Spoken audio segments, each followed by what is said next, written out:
Avec un peu de musique. Bonjour Guillaume Dujardin.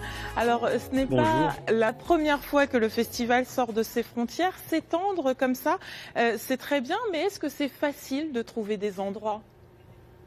En fait, c'est très facile puisque les gens nous appellent, nous proposent de venir chez eux, dans leur cave, que ce soit dans l'ouest de la France, dans le sud de la France ou dans toute la Franche-Comté, dans toute la Bourgogne. Et comment ça se passe ? Vous visitez ces caves avant qu'il y ait des représentations ? Oui, nous venons tout au long de l'année, nous venons de visiter les caves, nous rencontrons les propriétaires, nous rencontrons les communes pour voir comment nous pouvons communiquer auprès des spectateurs et faire connaître l'opération auprès des spectateurs du village ou de la ville. Outre les caves de particuliers, vous collaborez également cette année avec le Centre des Monuments Nationaux. C'est une première ? Oui, tout à fait. Le Centre des Monuments Nationaux nous a proposé une collaboration. Nous irons cette année au château de Vincennes faire un spectacle autour de Sade et nous parlons pour la suite d'autres monuments nationaux à travers la France. C'est une belle reconnaissance finalement d'un festival qui a commencé vraiment tout petit à Besançon. Ça a commencé il y a 10 ans, pendant 15 jours, une intuition un peu dingue. Et maintenant, ça se joue, on fait 300 représentations tout au long de l'année. Voilà, 300 représentations, 75 communes de France. L'histoire a commencé, vous le disiez, à Besançon. C'est vous qui continuez à chapeauter toutes les équipes qui sont un petit peu partout, réparties sur le territoire ? Alors, toutes les équipes répètent à Besançon, toutes les équipes viennent à Besançon préparer les spectacles et après partent de Besançon pour tourner les spectacles un peu partout. Donc, c'est des créations d'ici qui se jouent partout en France. Sur place, il est possible que des compagnies co-organisent le festival et proposent leur propre spectacle. Mais l'organisation, la direction artistique du festival est bien à Besançon. Quand vous dites les équipes viennent à Besançon, ça veut dire quoi ? Que ce sont les mêmes comédiens qui proposent des représentations ? Oui, tout à fait. Il y a 9 comédiens dits permanents du festival qui répètent les 15 spectacles. Donc, ils jouent tous un ou deux spectacles qui se répètent ici à Besançon. Les comédiens viennent de toute la France et les metteurs en scène viennent de toute la France. Tout le monde se regroupe à Besançon, répète à Besançon et depuis Besançon, hop, nous partons en France. Eh bien, je vous propose Tout en jouant évidemment les spectacles à Besançon. Oui, bien sûr. Avant de poursuivre notre entretien, je vous propose de regarder un reportage qui a été tourné justement l'an dernier, un reportage signé Michel Buzon et Richard Négri, et on continue à en parler juste après. Quelque part, dans certaines caves de Besançon, des spectacles se préparent, des rendez-vous pas comme les autres pour créer des liens à nul autre pareil entre comédiens et spectateurs. Anaïs Mazan propose ici Nulle part où se mettre, d'après Mayakovsky.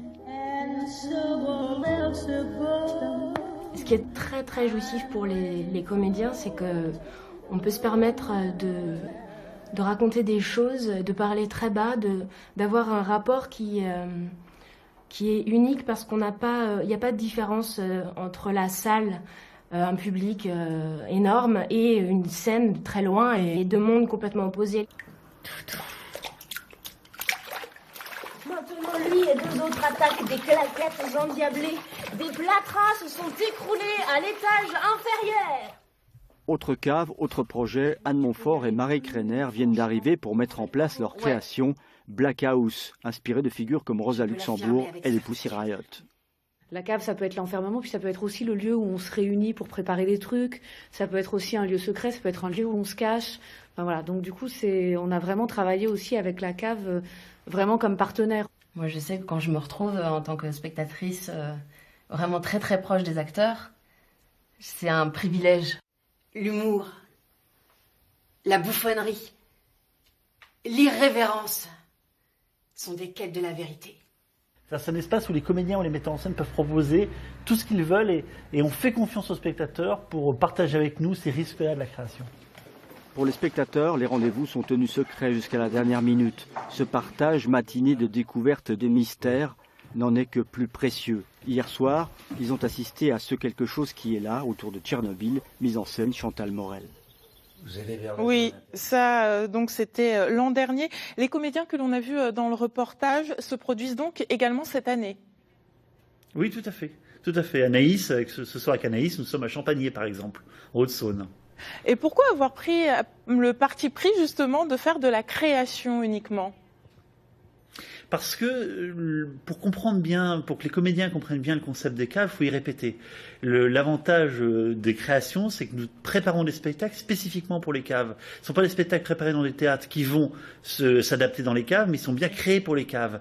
Ça donne énormément d'avantages. Les titres sont choisis, les textes sont choisis pour. Les acteurs préparent les spectacles pour ces sous-sols, pour ces espaces sombres et petits, et faire de ces espaces sombres et petits des espaces d'imagination.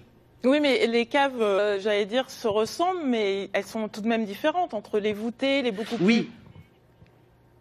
Oui, vous avez raison. Il faut à chaque fois en tourner, adapter. Mais tout de même, une cave est une cave. C'est souvent des espaces sans lumière naturelle. C'est des espaces qu'il faut souvent poussiéreux, souvent sales. Donc on prépare les spectacles en fonction de ces espaces.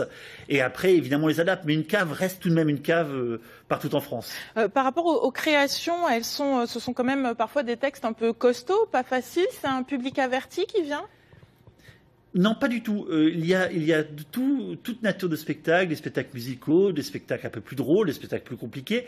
Et en fait, hier soir, par exemple, nous avons joué à Montmirail-le-Château dans le Jura, et les spectateurs étaient ravis, et je pense pas que c'était des spectateurs qui allaient voir beaucoup de spectacles dans l'année. Donc il y a une vraie proximité avec les gens qui permet d'entendre des choses complexes, drôles, étranges des fois, mais la proximité rend le spectacle beaucoup plus simple en fait. Merci Guillaume Dujardin d'être venu nous présenter donc cette 10e édition du Festival de Caves. Je rappelle qu'il faut s'inscrire avant d'y assister et c'est jusqu'au 26 juin prochain. Merci à vous.